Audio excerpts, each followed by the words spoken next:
The chair went first. It didn't break, not right away. It groaned under his weight, then tipped, and he went down hard, splinters flying. The bottle hit the floor and rolled toward her feet. She didn't move. Her eyes stayed on him like he was something already dead. "Get up," she said. He spat blood and wiped his mouth with the back of his hand. "You think you can talk to me that way?" His voice was hoarse, full of whiskey and dust. "You're the one on the floor," she said. He tried to stand, caught the edge of the table, and stumbled again. The table cracked down the middle, but the chair didn't break. It stood there, crooked and whole. "You're a mean woman," he hissed. "I learned from the best." He laughed, low and bitter. "You're lucky I ever touched you. Lucky I didn't leave sooner." She blinked, slow. "You almost did. Plenty of times." That's when the girl spoke. Her voice came small from the doorway. Mama, the woman, didn't turn. "Stay there, baby." The girl held a shotgun too long for her arms, the barrel wobbling under its own weight. Her nightdress hung loose, feet bare, face pale under the kitchen light. "Put that down," the man said, his voice breaking between a growl and a plea. The woman looked at him, then at the girl. "Don't, Mama. It's heavy." "I know." The man reached for the chair, pulled it upright, his hands shaking. "You've gone and ruined this house," he muttered. "Made it full of ghosts?" "It was full before you ever came," she said. He looked up at her then, really looked. His breath slowed. "You think she's yours?" he said, pointing toward the doorway.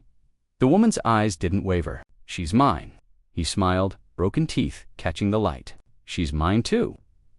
The woman shook her head. "Not anymore." The shotgun wavered. The girl's eyes were wide, wet, scared, but steady. "Don't," the mother whispered. "Not yet." The man started to speak again, but the chair creaked.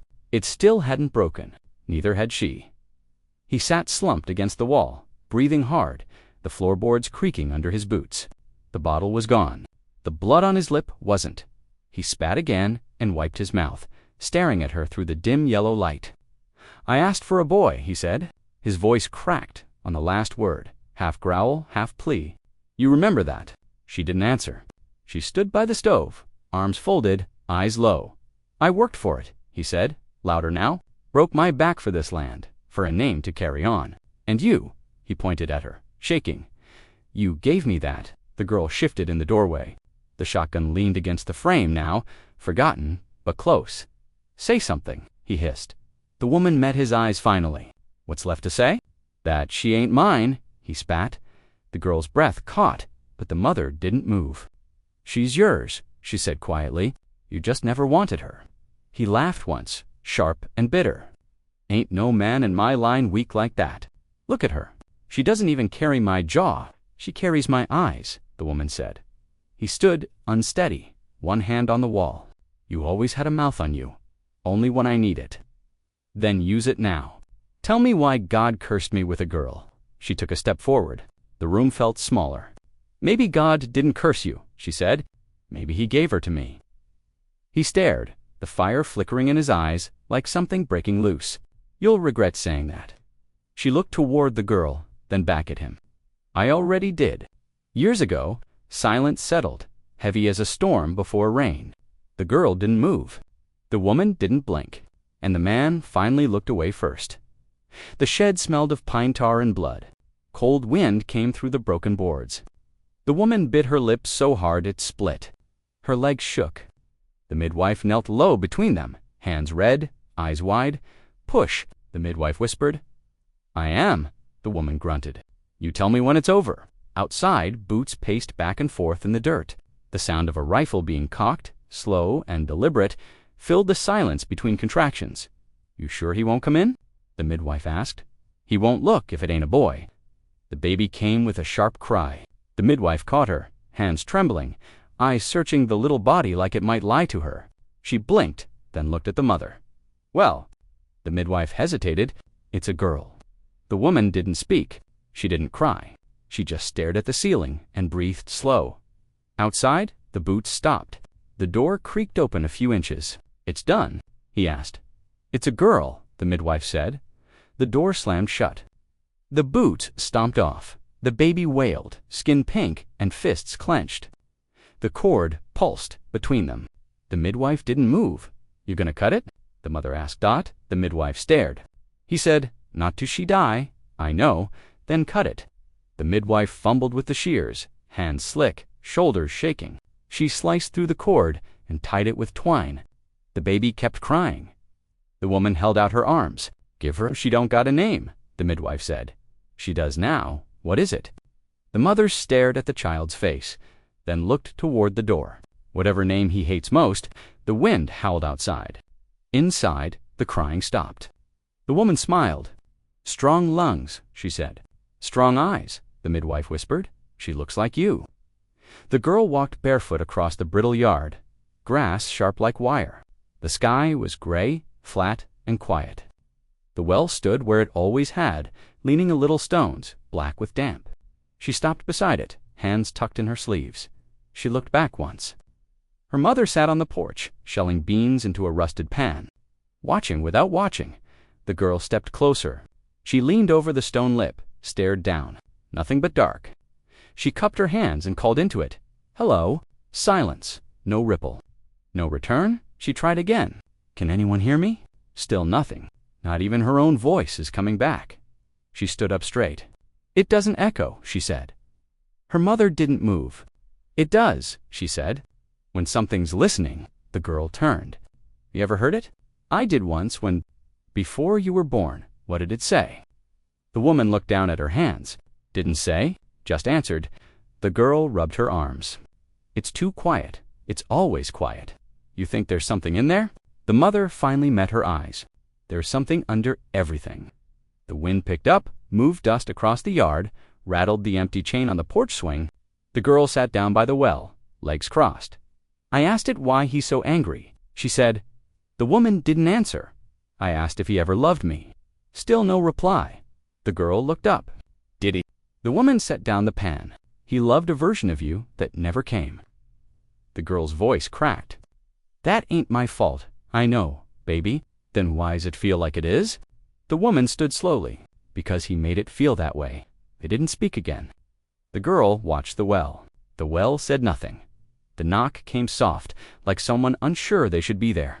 The woman wiped her hands on her apron and opened the door.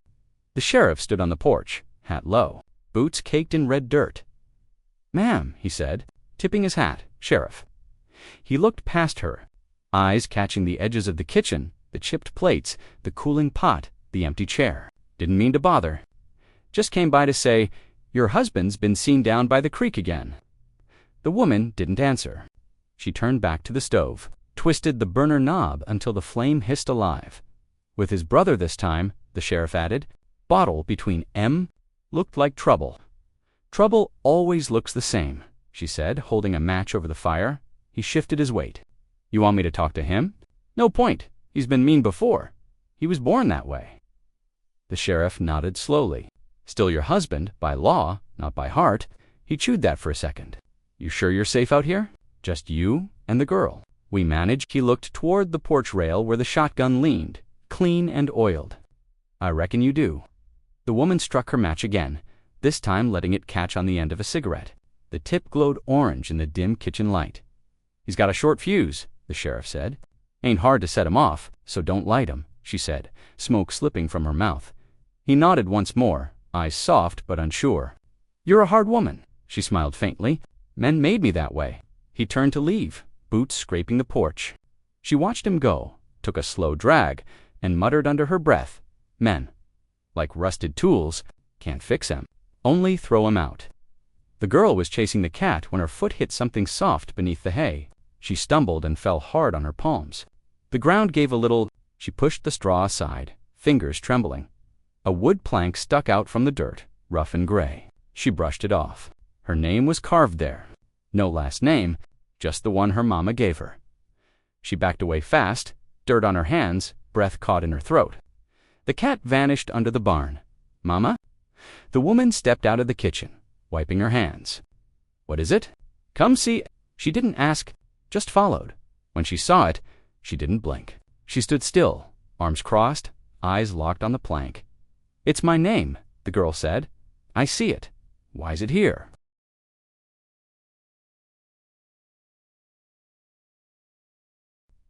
The woman stepped closer, crouched low, and touched the edge of the grave with quiet fingers. He dug it before you were born. The girl's eyes widened. Why? Because he thought you'd be a mistake. I don't understand. He didn't want you. The girl looked at the dirt. He was going to put me in here. The woman stood. He didn't say it out loud, but he planned it, just in case. In case what? In case you didn't come out right. In case you were like me. The girl's lip trembled. What's wrong with you? The woman stepped close, touched the girl's cheek, then pointed gently to her eyes. The girl blinked. He hates my eyes. He fears them. They see too much. The wind moved through the trees. The plank rattled softly in the ground. Can we take it out? The girl asked. The woman looked at her. No, let it stay because now it belongs to him. He slammed into the sink, blood spattering across the porcelain. His breath came in sharp bursts, mouth twisted with rage and whiskey. You little, he choked, hand gripping the edge. The girl didn't flinch. She stood still by the door, arms loose at her sides, eyes calm. What the hell's wrong with her? He barked. She ain't even scared. The woman stayed seated at the table, peeling potatoes with a steady hand. She doesn't scream like boys. The girl's eyes never left him. She's 10, he growled. 10 and already looking at me like I'm nothing. You are, he turned to Ward. You teach her that? She figured it out. He spit again, this time hitting the floor. She laid that wire across the gate. Made me fall off the damn mule. She set a trap. You walked into it. She could have killed me. She knew she wouldn't. The girl stepped forward once. Not fast, not slow. Just sure. You gonna raise a monster? He asked. I'm raising a girl who ain't afraid. She needs to learn her place. She's learning yours. He grabbed the towel, pressed it to his face, breathing through blood and heat. She doesn't talk. She doesn't cry. She doesn't even run. The woman looked up. She doesn't miss. The towel fell. He stared at the girl. You think you're strong. She said nothing. I'm still your father. The girl blinked once. She bury you with a whisper, the woman said. His hand tightened around the towel. You think this is over? The woman stood. It's already ending. The girl didn't move. Her hands stayed by her side, quiet, steady, waiting. He left the sink, left the room. Neither of them turned to watch him go. The truck didn't start the first time. He cursed under his breath, hit the wheel, and turned the key again. It caught. Gravel cracked under the tires. The girl watched from the window. No bags, no note. Just dust and taillights. Inside the house held its breath. The coat hook by the door was empty. His boots were gone. So was the ashtray he kept by the window. The girl sat at the kitchen table, legs swinging, arms crossed. The woman opened the icebox, pulled out leftover cornbread, cut a piece, and sat across from her. They chewed in silence. You think he's coming back? The girl asked. No? How do you know? He left quietly. The girl looked down. He never said goodbye. He never said hello either. She picked at the table. Feels weird it'll pass, like a fever. Like bad weather. The girl pushed her plate forward. Can I dig up that grave now? The woman paused. Why? Because it's mine. Not anymore. He made it for me. And you lived past it. The girl waited. So I can dig it up. The woman nodded slowly. Yeah, but don't leave it empty. What do I put in it? Something he'd miss, the girl thought, then stood. I know what the woman didn't ask. She just stood, rinsed her plate, and let the silence return. Softer this time, Tuesday passed like a breath no one held. The shovel hit stone. Again, the girl grunted. Wiped her forehead with the back of her wrist. The woman stood nearby, arms crossed, eyes on the ground. It's dry, the girl said. Keep going. The dirt came up in clumps, hard and slow. The plank, with her name, leaned against the barn wall now, watching how deep. Deep enough to stay buried. The girl nodded, dug another foot. Her breath came short. The handle blistered her palms. She stopped. That good? Yeah, they stepped back. The hole waited raw and quiet. The woman held out a sack. Salt. The girl poured it in, slowly. Why salt? Stops things from growing back. She handed over a tin. Nails. For weight, the girl dropped them in. Rusty? Better that way. Last. The woman pulled out a photograph. Folded, yellowed at the corners. What's that? something he never saw. The girl leaned in. "It's me." The woman nodded. "First time you held your head up, 3 weeks old." The girl touched the photo, then let it fall. It landed face down. "Why now?" "Because he's gone, and that part of him stays here." The girl stepped back. "You want me to cover it?" "I want you to bury it, right?" She did. One scoop at a time, quiet, careful. When she was done, the dirt lay smooth again. The woman rested a hand on her shoulder. "That's your strength," she said. "You bury things, right?" The porch creaked beneath her bare feet. She sat with her knees pulled up, chin resting on her arms. The sun had gone. The sky held the last of its color like a breath. The barn was quiet. The well stood still. Crickets sang in the weeds. She didn't blink much, just stared out past the trees, past the field, past whatever lived beyond the fence line. The screen door groaned open. The woman stepped out, slowly. She didn't speak, didn't ask. She just eased herself down into the chair beside her. It held for a moment, then the wood snapped low. Not loud, just enough. She didn't move. The girl looked over. "You okay?" The chair finally gave out. "You want another?" No, they sat. Wind moved the hem of her dress. The girl's hair shifted across her shoulder. "I buried the shovel," the girl said. "Good. Didn't want him using it again. He won't." The girl glanced over. "Do you think he hated me?" "No." "Then what?" "He couldn't stand what you reminded him of." "What's that?" The woman looked at her. "Me." They sat quietly again. "You think I'll end up like him?" "No. How do you know?" "Because you're watching." "Watching what?" "Everything. Just like I did." The girl turned back toward the trees. Her mother shifted, leaned close, whispered, "You got his silence. And your eyes." The girl nodded once. "That's enough." The porch sighed beneath them. Nothing else broke.